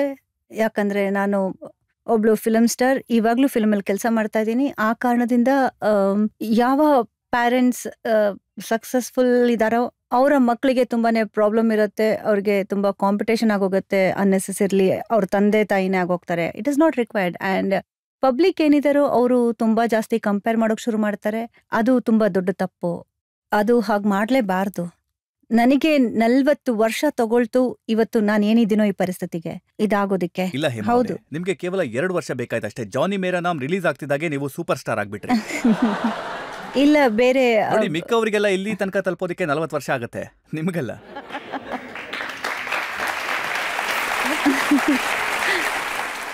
ಮತ್ತೆ ನೋಡಿ, ಈ ಮಾತು ನಿಜ ಅಲ್ವಾ? ನಿಮಗೆ ಎಂತ ಸಕ್ಸಸ್ ಸಿಕ್ತಲ್ಲ ಅದು ನಿಮ್ಮ ಮಗಳು ಈಶಾಗೆ ಸಿಕ್ತಿಲ್ಲ ಅಂತ. ಇಲ್ಲ, ಕೆಲವ್ರಿಗೆ ತುಂಬಾ ಬೇಗ ಸಿಗತ್ತೆ, ಕೆಲವ್ರಿಗೆ ಸಮಯ ತಗೊಳತ್ತೆ. ಅಂಡ್ ಅವಳಿಗೆ ಅವಳು ಎಷ್ಟು ಟ್ಯಾಲೆಂಟ್ ಇದ್ದಾಳೋ ಅವಳಿಗೆ ಖಂಡಿತ ಸಿಗತ್ತೆ. ನಾನು ಆಸೆ ಪಡ್ತೀನಿ ಅವಳಿಗೆ ಒಳ್ಳೊಳ್ಳೆ ಸಿನಿಮಾ ಸಿಗ್ಬೇಕು. So she will do very well. Hema ಅವರೇ, ನಾವೊಂದು ಬ್ರೇಕ್ ತಗೊಳ್ಳೋಣ. ಬ್ರೇಕ್ ನಂತರ ನಾವು ನಿಮ್ಮನ್ನ ಕೇಳ್ತೀವಿ ನಿಮ್ಮ ರಾಜಕೀಯದ ಬಗ್ಗೆ, ನಿಮ್ಮ ರಾಜಕೀಯದ ಜೀವನದ ಬಗ್ಗೆ, ನಿಮ್ಮ ಜೀವನದ ಹೊಸ ರೋಲ್ ಬಗ್ಗೆ ನಾವು ನಿಮ್ಮನ್ನ ಪ್ರಶ್ನೆಗಳನ್ನ ಕೇಳ್ತೀವಿ. ಅದ್ರ ಬಗ್ಗೆ ಪ್ರಶ್ನೆಗಳನ್ನ ಕೇಳ್ತೇವೆ ಬ್ರೇಕ್ನ ನಂತರ.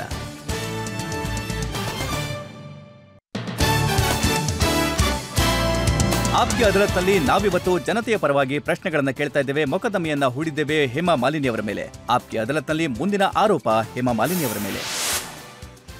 ಆಪ್ಕಿ ಅದಾಲತ್ನಲ್ಲಿ ಸೂಪರ್ ಸ್ಟಾರ್ ಹೇಮಾ ಮಾಲಿನಿಯವರ ಮೇಲಿರುವ ಆರೋಪವೆಂದರೆ ಇವರು ಪಾಲಿಟಿಕ್ಸ್ನಲ್ಲಿ ಮಿಸ್ಫಿಟ್ ಎಂಬುದು. ಹೇಮಾ ಅವರೇ, ನಿಮ್ಮಂತ ಸಾಧಾರಣವಾದಂಥ ಮಹಿಳೆ, ನಿಮ್ಮಂತ ಸಿಂಪಲ್ ಆದ ಮಹಿಳೆ ರಾಜಕೀಯಕ್ಕೆ ಬಂದಿದ್ದೀರಲ್ಲ, ಇದಕ್ಕೆ ಕಾರಣ ಏನಿರ್ಬೋದು? ನಾನು ಆಸೆ ಪಡೋದು ನಾನು ಒಂದಷ್ಟು ಒಳ್ಳೆ ಕೆಲಸಗಳನ್ನ ಮಾಡಬೇಕು. ನಾನು ಇಲ್ಲಿವರೆಗೂ ಬಂದಿದ್ದೀನಿ ಅಂದ್ರೆ I must do my best. ನಾವೆಲ್ಲರೂ ತುಂಬಾ ಸೀದಾ ಸಾಧುವಾಗಿದ್ದೀವಿ. ಅದೇ ಥರ ನಮ್ಮ ಕೆಲಸನೂ ಕೂಡ ಇರುತ್ತೆ ಅಂತ ಆಸೆ ಪಡ್ತೀನಿ. ಮತ್ತೆ ನೀವು ಮತ್ತೆ ಬಹುಶಃ ಯಾರು ಸೀದಾ ಸಾದಾ ಇಲ್ವೋ ಅವರು ನಮ್ಮಿಂದಾಗಿ ಸೀದಾ ಸಾದಾ ಆಗ್ಬೋದಲ್ಲ. ಅಥವಾ ಇದು ಎಕ್ಸ್ಪೆಕ್ಟೆಡ್ ಇಲ್ವಾ ರಾಜನೀತಿಲಿ? ಮೊದಲು ನೀವು ಪಬ್ಲಿಕ್ ಮೀಟಿಂಗ್ ನಲ್ಲಿ ಭಾಷಣ ಮಾಡಬೇಕಾದ್ರೆ 1-2 ಸೆಂಟೆನ್ಸ್ ಗಳನ್ನ ಹೇಳಿ ಕೂತ್ಬಿಡ್ತಾ ಇದ್ರಿ. ಆದ್ರೆ ಈಗ ಪೂರ್ತಿ ಸ್ಪೀಚ್ ಅನ್ನ ಕೊಡ್ತೀರಿ, ಲಕ್ಷಾಂತರ ಜನರಿಗೆ ಭಾಷಣ ಮಾಡ್ತೀರಿ. Thanks to campaign. ಅಲ್ಲಿ ನಾನು ಕಲ್ತ್ಕೊಂಡಿದ್ದು ಹೇಗ್ ಮಾತಾಡ್ಬೇಕು, ಎಷ್ಟು ಮಾತಾಡ್ಬೇಕು ಅಂತ. ಬಿಜೆಪಿ ಅವರು ನಿಮಗೆ ಎಷ್ಟು ಕ್ಯಾಂಪೇನ್ ಮಾಡಿಸಿದ್ದಾರೆ ಅಂತಂದ್ರೆ ನಿಮ್ಗೆ ಈಗ ಅಭ್ಯಾಸ. ಕ್ಯಾಂಪೇನ್ ಮಾಡ್ತಾ ಮಾಡ್ತಾ ನಾವು ಈ ಹಿಂದೂಸ್ತಾನಿನ ಮೂಲೆ ಮೂಲೆಗೂ ಹೋಗ್ಬೇಕಾಗತ್ತೆ. ತುಂಬಾ ಚೆನ್ನಾಗ್ ಅನ್ಸತ್ತೆ. ಜನಗಳನ್ನ ಮೀಟ್ ಮಾಡಿ ಹಳ್ಳಿಗಳಿಗೂ ಹೋಗ್ತೀವಿ, ಸಣ್ಣ ಸಣ್ಣ ಹಳ್ಳಿಗಳಿಗೆ, ಅವ್ರ ಜೊತೆ ಮಾತಾಡ್ತೀವಿ, ಅವ್ರ ಮಾತನ್ನ ಕೇಳ್ತೀವಿ. ಅದರಲ್ಲೂ ಮುಖ್ಯವಾಗಿ ಮಹಿಳೆಯರು ಬರ್ತಾರೆ, ತುಂಬಾ ಪ್ರೀತಿಯಿಂದ ನೋಡ್ತಾರೆ. ಮತ್ತೆ ನಾವು ಆಡೋ ಮಾತನ್ನ ಅವರು ಕೇಳ್ತಾರೆ. ಮತ್ತೆ ಕೇಳಿಸ್ಕೊಂಡು ನಾವು ಈ ಪಾರ್ಟಿಗೆ ವೋಟ್ ಮಾಡಿ ಅಂತಂದ್ರೆ ಅದನ್ನು ಕೂಡ ಮಾಡ್ತಾರೆ. ಬಹುಶಃ ತುಂಬಾ ಜನಗಳಿಗೆ ಗೊತ್ತಿಲ್ಲ ಅಂತ ಅನ್ಸುತ್ತೆ, ಧರಮ್ ಅವರು ಆಕ್ಟರ್ ಆಗೋದ್ರ ಜೊತೆಗೆ ರೈಟರ್ ಕೂಡ ಅಂತ. ರೈಟರ್ ಕೂಡ ಹೌದು, ಮತ್ತೆ ಪೊಯೆಟ್ರಿ ಕೂಡ, ಸಣ್ಣ ಪುಟ್ಟ ಕವನಗಳನ್ನ ಬರೀತಾರೆ. ನಿಮ್ ಬಗ್ಗೆ ಅವ್ರು ಏನು ಹೇಳ್ತಾರೆ ಅದನ್ನ ನಾನು ನಿಮ್ಗೆ ಹೇಳ್ತೀನಿ. ಮಹೇಶ್ ಭಟ್ ಡೈರೆಕ್ಟರ್ ಪ್ರೊಡ್ಯೂಸರ್ ಏನಿದಾರಲ್ಲ, ಅವ್ರ ಜೊತೆಗೆ ಅವರು ಏರ್ಕ್ರಾಫ್ಟ್ ನಲ್ಲಿ ಇದ್ರಂತೆ. ನನಗೆ ಮಹೇಶ್ ಭಟ್ ಅವ್ರು ಹೇಳಿದ್ರು, ಯಾವಾಗ ಅವರು ನಿಮ್ ಬಗ್ಗೆ ಮಾತಾಡಿದ್ರಲ್ಲ ಆಗ ಧರಮ್ ಅವ್ರು ಹೇಳಿದ್ರಂತೆ, ಹೇಮಾ ಮಾಲಿನಿ ನನಗೋಸ್ಕರ ಏನೆಲ್ಲ ಮಾಡಿದಾರಲ್ಲ, ಏನೆಲ್ಲ ನನಗೋಸ್ಕರ ಮಾಡಿದಾರಲ್ಲ, ಜಗತ್ತಿನ ಯಾವ ಹೆಣ್ಣು ಕೂಡ ತನ್ನ ಗಂಡನಿಗೆ ಅದನ್ನ ಮಾಡೋದಕ್ಕೆ ಸಾಧ್ಯ ಇಲ್ಲ. She is great. So sweet. I'm so thankful to him for saying so lovely. ಆದ್ರೆ ನಾನೀಗ ನಿಮ್ಮನ್ನ ಕೇಳಿದ್ರೆ ನೀವು ಅವ್ರ ಬಗ್ಗೆ ಏನ್ ಹೇಳ್ತೀರಿ? ನಿಮ್ಗೆ ಸಪರೇಟ್ ಆಗಿ ಹೇಳ್ತೀನಿ. ಮೇಡಮ್ ಅವರೇ, ಈಗ ಬಾಗ್ಬಾನ್ ಅಂತ ಸಿನಿಮಾನ ನೀವು ಮತ್ತೆ ಮಾಡೋಂಥ ಅವಕಾಶ ಸಿಕ್ಕಿದ್ರೆ ಅದರಲ್ಲಿ ನಿಮಗೆ ಜೋಡಿಯಾಗಿ ಒಂದ್ ಕಡೆ ಅಮಿತಾಬ್ ಅವರಿದ್ರೆ ಇನ್ನೊಂದ್ ಕಡೆ ಧರ್ಮೇಂದ್ರ ಅವ್ರು ಇರ್ತಾರೆ, ನೀವು ಯಾರನ್ನ ಚೂಸ್ ಮಾಡ್ತೀರಾ? ಮೊದ್ಲಿಗೆ ಬಾಗ್ಬಾನ್ ಮತ್ತೆ ಮಾಡಿದ್ರೆ ಖಂಡಿತ ನಾನು ಮಾಡೋದಿಲ್ವಾ? ಇಲ್ಲ. ಒಂದ್ ವೇಳೆ ಬೇರೆ ಯಾವ್ದಾದ್ರು ಒಳ್ಳೆ ಕತೆ ಸಿಕ್ಕಿದ್ರೆ, ಅದರಲ್ಲಿ ಧರ್ಮ್ಜಿ ಏನಾದ್ರೂ ಇದ್ರೆ, ಹೇಳ್ಬೇಕಂದ್ರೆ ಈಗ್ಲೂ ಕೂಡ ಒಂದು ಪ್ರಪೋಸಲ್ ಇದೆ ಅವ್ರ ಜೊತೆ ಕೆಲಸ ಮಾಡೋದಿಕ್ಕೆ. ಆದ್ರೆ ಆ ಸ್ಕ್ರಿಪ್ಟ್ ಅವ್ರಿಗೆ ಅಷ್ಟು ಇಷ್ಟ ಆಗ್ಲಿಲ್ಲ. ಮತ್ತೆ ಅವ್ರು ಮಾಡಿದ್ರೆ ಖಂಡಿತ ಮಾಡ್ತೇನೆ ನಾನು ಅವ್ರ ಜೊತೆ. ಮತ್ತೆ ನಿಮ್ಗೂ ನೋಡೋದಕ್ಕೆ ಅವಕಾಶ ಸಿಗತ್ತೆ ಒಟ್ಟಿಗೆ. 24 ವರ್ಷಗಳ ಹಿಂದೆ ಧರಮ್ ಅವರ ಜೊತೆ ನೀವು ಸಿನಿಮಾ ಮಾಡಿದ್ರಿ. ಇಷ್ಟು ದೊಡ್ಡ ಜರ್ನಿ ನಿಮ್ಮಿಬ್ಬರದ್ದು, ಮಧ್ಯದಲ್ಲಿ ಆಫರ್ ಬರೋದು ನಿಂತು ಹೋಯ್ತು, ಮತ್ತೆ ನೀವು ಸಿನಿಮಾ ಮಾಡೋದಿಲ್ಲ ಜೊತೆಯಾಗಿ ಅಂತ ಅನ್ಕೊಂಡ್ರು?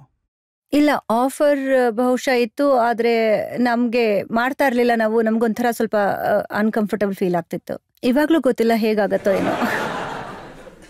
ಶೋಲೆನ ಮತ್ತೆ ಮಾಡಿದ್ರೆ ಅದರ ರೀಮೇಕ್ ಆಗ್ತಾ ಇದೆ.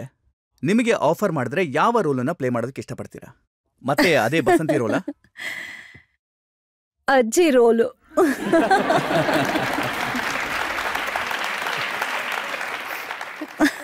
ಹೇಮಾ ಅವರೇ, ನಾವು ಜನತೆಯ ಪರವಾಗಿ ಸಾಕಷ್ಟು ಪ್ರಶ್ನೆಗಳನ್ನ ನಿಮ್ಮನ್ನ ಕೇಳಿದ್ವಿ. ನೀವು ಯಾವುದೇ ಮುಚ್ಚುಮರೆ ಇಲ್ಲದೆ ಎಲ್ಲ ಪ್ರಶ್ನೆಗಳಿಗೂ ಉತ್ತರ ಕೊಟ್ರಿ. ನಾವೀಗ ಒಂದು ಬ್ರೇಕ್ ತಗೊಳ್ಳೋಣ. ಮತ್ತೆ ಬ್ರೇಕ್ನ ನಂತರ ಕೇಳೋಣ ಆಪ್ಗೆ ಅದಾಲತ್ನಲ್ಲಿ ಜನತೆಯ ಜಡ್ಜ್ ಸೋನಲ್ ಮಾನ್ಸಿಂಗ್ ಅವರ ತೀರ್ಪನ್ನ.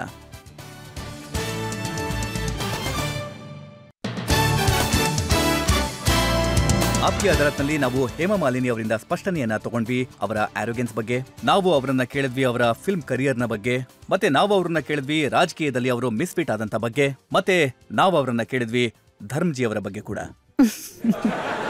ಮತ್ತೀಗ ಸಮಯ ಬಂದಿದೆ ಆಪ್ಗೆ ಅದಾಲತ್ನಲ್ಲಿ ಇವತ್ತಿನ ಜಡ್ಜ್ ಸೋನಲ್ ಮಾನ್ಸಿಂಗ್ ಅವರ ತೀರ್ಪನ್ನ ಕೇಳೋದಕ್ಕೆ.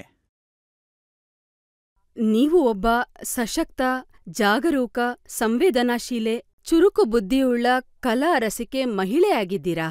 ಹಾಗೂ ಅಷ್ಟಭುಜ ದುರ್ಗೆಯ ತರ ಆಕ್ಟಿಂಗ್, ಮದರಿಂಗ್, ಪೊಲಿಟಿಕಿಂಗ್, ಪ್ರೊಡ್ಯೂಸಿಂಗ್ ಫಿಲಮ್ಸ್ ಸುಮಾರು ಕೆಲ್ಸ ನೀವು ಮಾಡ್ತಿದ್ದೀರಾ.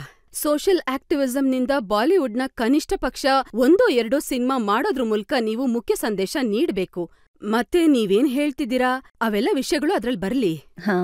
ನಿಮ್ಮ ಸೌಂದರ್ಯ ಬೋಧೆ ಸಮಾಜದ ಮೂಲೆ ಮೂಲೆಗೂ ವರ್ಷಗಳ ತನಕ ಹರಡ್ತಾ ಇರ್ಲಿ. ಜನರಿಗೆ ನೀವು ಆನಂದ ನೀಡ್ತಿರ್ಬೇಕು ಅನ್ನೋದೇ ಇವತ್ತಿನ ನಮ್ಮ ತೀರ್ಪಾಗಿದೆ. ತುಂಬಾ ತುಂಬಾ ಧನ್ಯವಾದ. ಧನ್ಯವಾದ. Thank you.